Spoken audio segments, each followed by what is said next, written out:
For centuries, philosophy has grappled with fundamental questions about what it means to be human. We've asked about consciousness, intelligence, creativity, and morality. These were once purely human domains, explored through introspection and observation of our own species. But now, a new player has entered the arena: artificial intelligence. AI is not just another tool like a hammer or a telescope.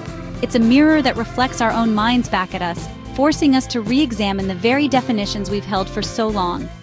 The arrival of sophisticated AI systems challenges us to think more clearly and deeply about these age-old philosophical puzzles. The questions are no longer just abstract thought experiments. They've become practical and urgent. When an AI can write poetry, diagnose diseases, or drive a car, we must ask, what is the true nature of intelligence? Is it simply about processing information and solving problems, or is there something more to it? The rise of AI compels us to move beyond vague notions and develop more precise, testable ideas about the mind. Philosophy is being pushed out of the armchair and into the real world, where its insights are needed more than ever to navigate the complex landscape that AI is creating for all of us. This technological revolution forces us to confront uncomfortable truths. We often like to think of human intelligence as something special, almost magical. But as we build machines that can perform tasks once thought to require human intellect, we start to see intelligence as a more mechanical process. It can be broken down, understood, and even replicated. This demystification of the mind is a core part of philosophy's new mission. We're tasked with understanding not just our own minds, but also the new artificial minds we're creating, and what their existence means for our place in the universe. The journey ahead is both exciting and daunting. We stand at a critical juncture in history, similar to the scientific revolution or the industrial revolution. Artificial intelligence will reshape society in ways we're only beginning to imagine. It will challenge our legal systems, our economies, and our personal relationships. Philosophy provides the essential framework for asking the right questions and guiding this transformation responsibly. It's the discipline that can help us ensure that the future we build with AI is one that enhances human flourishing rather than diminishes it, providing a compass in this uncharted territory. For a long time, we've viewed intelligence through a distinctly human-centric lens.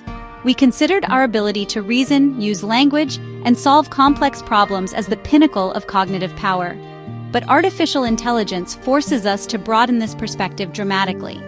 AI systems can now defeat grandmasters at chess, identify patterns in massive datasets that are invisible to humans, and generate coherent text on almost any topic.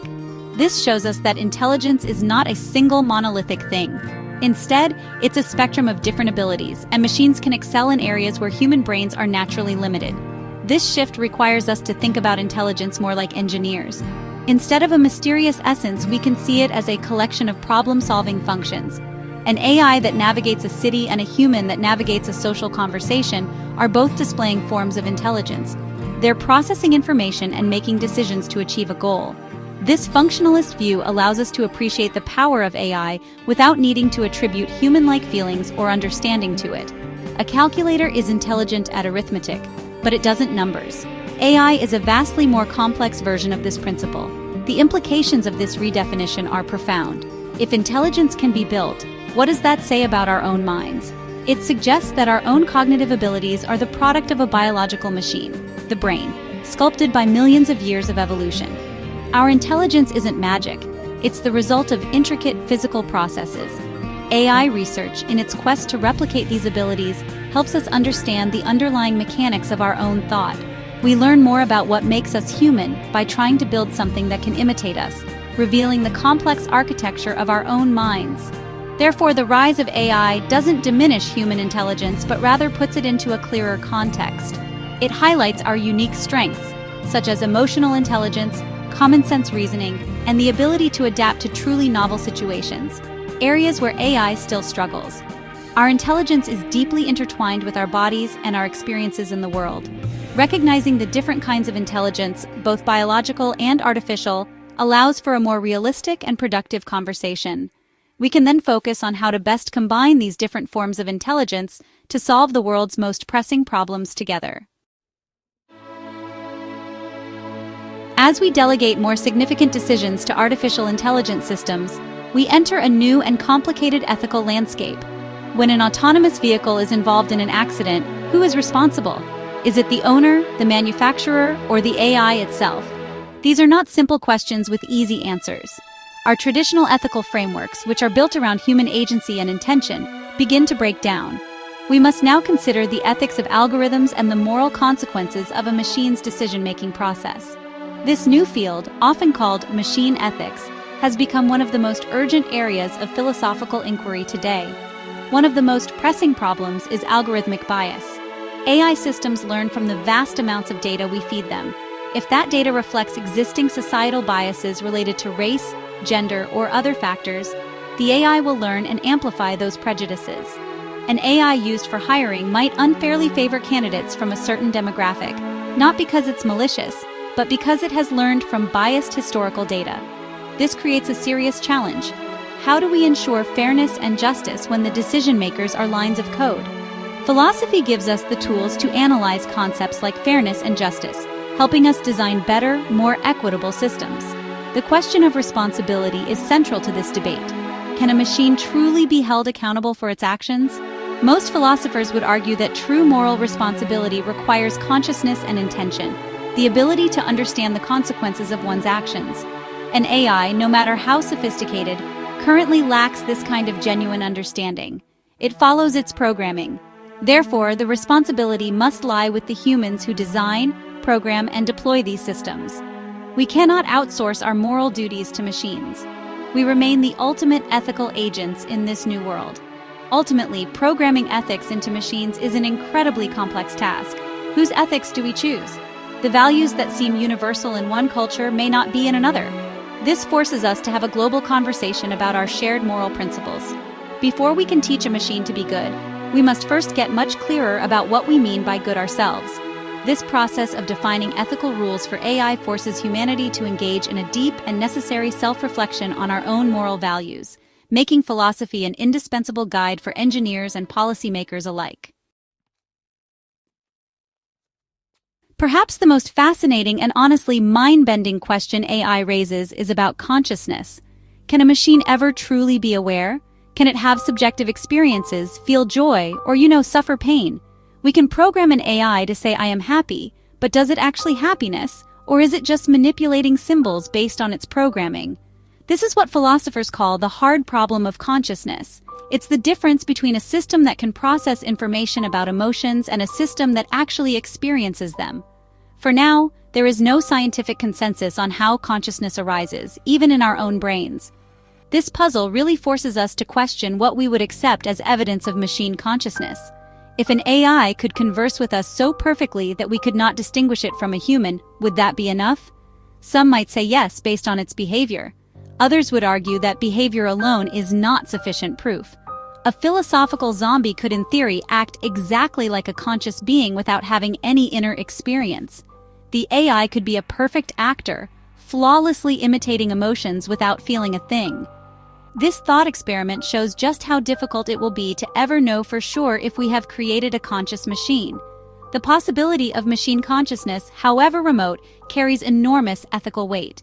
If an AI can suffer, then we would have a moral obligation not to harm it. Turning off a conscious AI could be equivalent to murder. This would radically alter our relationship with technology, transforming our creations from mere tools into beings with rights. While this may sound like science fiction, it's actually a logical extension of the questions we are already facing. Philosophy encourages us to think through these future scenarios now, so we are prepared to act ethically if or when they become reality. For now, an AI is more like a sophisticated puppet than a conscious mind. It can process language and generate responses based on patterns it has learned from data, but it lacks genuine understanding or subjective awareness. It does not have beliefs, desires, or a self. It is a powerful tool for simulating intelligence, but the lights are not on inside. Understanding this distinction is crucial. It helps us use AI responsibly without falling into the trap of anthropomorphism, projecting human qualities onto non-human things, and keeps our focus on the real philosophical and ethical challenges posed by the technology we have today. As artificial intelligence continues to advance, some may wonder if it will eventually make human thinking obsolete. If an AI can reason more logically and access more information than any person, what is the role left for human philosophers? The answer is that philosophy becomes more important, not less. AI is a powerful tool for answering questions, but it cannot decide which questions are worth asking. It can process data, but it cannot determine what gives life meaning, purpose, or value. These are fundamentally human concerns that require wisdom, empathy, and lived experience. AI's creative abilities, such as generating art or music, also challenge our ideas about what makes human creativity special. An AI can learn the styles of famous painters and produce a new image in that style. But is this true creativity, or is it just a very sophisticated form of mimicry? Human creativity is often driven by emotion, intention, and a desire to communicate something about the human condition. It's a messy, unpredictable process. The philosopher's task is to explore these distinctions and help us appreciate the unique value of human artistic expression in a world filled with algorithmically generated content. Furthermore, AI is a product of human minds and human values. It's created by us, and it reflects our goals, our biases, and our limitations. Philosophy provides the critical thinking skills necessary to question the assumptions built into these systems. It asks us to consider the long-term consequences of our technological choices. A world guided by AI needs human wisdom to steer it. We need philosophers, ethicists, and thinkers to ensure that the logic of the machine serves the well-being of humanity, not the other way around. This requires a deep understanding of history, culture, and what it truly means to live a good life. In conclusion, the age of AI is not the end of philosophy. It is a new beginning. It pushes us to sharpen our definitions of intelligence, ethics, and consciousness.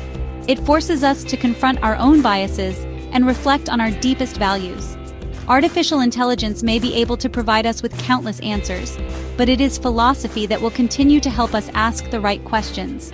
The human spark, our capacity for wonder, our search for meaning, and our desire for a just world, is not something that can be coded.